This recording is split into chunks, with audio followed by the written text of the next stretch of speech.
We've seen some studies that say that 80% of the people in the United States can't get to or from transit conveniently. Yeah. So if you want to see transit become more utilized and have really a comprehensive solution where we're focusing on both energy and land use efficiency, then you want to make transit work better. But in the larger scheme of things, we see more of this sort of mobility on demand, transportation being available, acquire it when you need it, similar to the things MIT is doing. Local, what we call local transportation or local mobility for communities or for urban areas is a smaller size personal vehicle, likely to be motorized, electric power or other forms of power, but something that's the right tool for the right job, small size, inexpensive, pretty benign, easy to get to where you want to go. And obviously, we're trying to work on a comprehensive level to, we want to help reduce the emissions, of course, but we also want to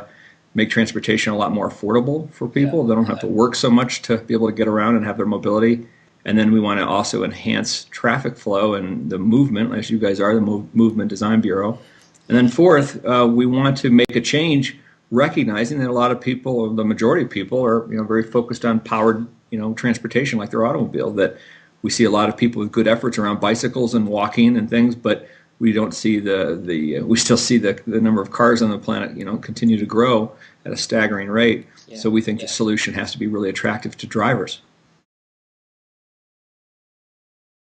I think we're still in this mindset of buy a car, own a car. That's your car, even though it's very, very underutilized. Yeah. And you always kind of want that car there for you, and you don't want to sort of trust a system to provide a car when you need it. Now we have to rely on a system to have the roads available and to be able to get around and find parking.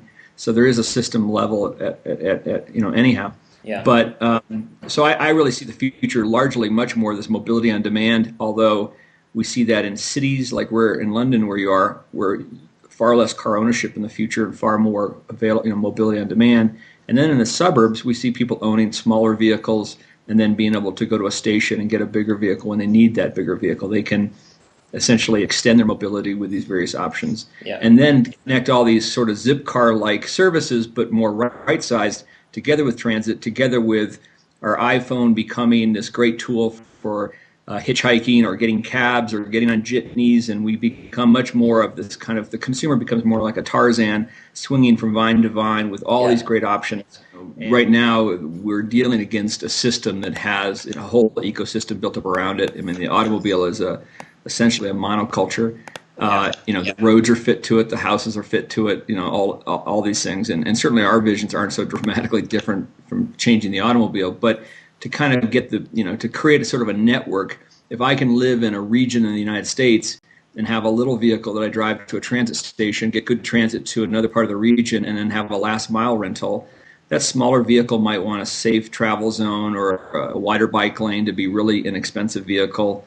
Those services need to be available. The network needs to be established. So it's not so much just providing a new product. It's much more sort of creating a new system or network or enhancing it at that level. And plus, if you have a bunch of people who already own all these cars, converting them into a different situation is a little more challenging. Although maybe some of these developing countries or these developing economies that don't have so much car ownership, may be the places that we see more of this take hold. Yeah. It's what we're talking about is a new form to transportation. This is not about the fuels per se. I don't want to see a 9-seat electric suburban with only one driver in it, driving around San Francisco, clogging up traffic, and then having a nuclear power plant create all the energy to move all that mass. So, I mean, I think that the right sizing that we're talking about, does have a real role to play in not having to bring on all kinds of new, perhaps undesirable sources of energy production. Well, I've been interested to watch Daimler's car sharing thing called Car2Go. Yeah, which is in Austin and Ulm, isn't it? Yeah, and we've kind of heard that they're talking, stopping by other places, and if you read between the lines on some of these press releases, you could see that they're they're looking at this Autoliv type system in Paris, and they're starting to look at somebody's must be thinking about kind of a citywide shared vehicle system. And I don't know if that ever has, it's just a place to put smart cars or electric smart cars, or if anyone's thinking really about the true form of those vehicles that you would like to have in such a system.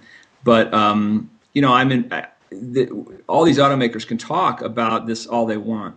What you have to do is you have to go from being a car maker. Well, you don't have to, but I mean, if I would think the leading companies would want to transition from being a car maker to transportation company, mobility company, and you can talk about it all you want, but you've got to start developing those businesses. You start having to make money on those businesses, because you're going to have to rely on those new businesses and those new business models to sustain your company into the future if you're really going to make that transference that we're talking. There's been some recent press articles in the last 3 weeks about what's called Autolibre, as you know, in Paris. And so I think an interesting question for you to ask Ford and to ask some others is, okay, the city is now talking about a shared car system citywide. I think the question should be, is anyone out there thinking about the form, a new form for those vehicles, other than saying, oh, let's just put our Fiestas in there, let's put our smart cars in there? Who's thinking about designing vehicles that make sense for that application? To start to do autonomous vehicles in a lower speed application is completely, all this is doable today. The biggest challenge with all of it is really the travel corridor and the safety of it. So Segways, they're robots. Those things could all drive themselves. I mean, you could, like the Paris system that has 25,000 bikes in it. If those were all Segways and they had balancing problems, the Segways could drive themselves between stations to reset the balance, or the Segways could be driving around with pizzas on top of them. I mean, all that stuff can be done today, except what happens when this little Segway driving down Main Street in Paris, with a pizza on top of it, someone drives into it or runs over a kid's toe or something.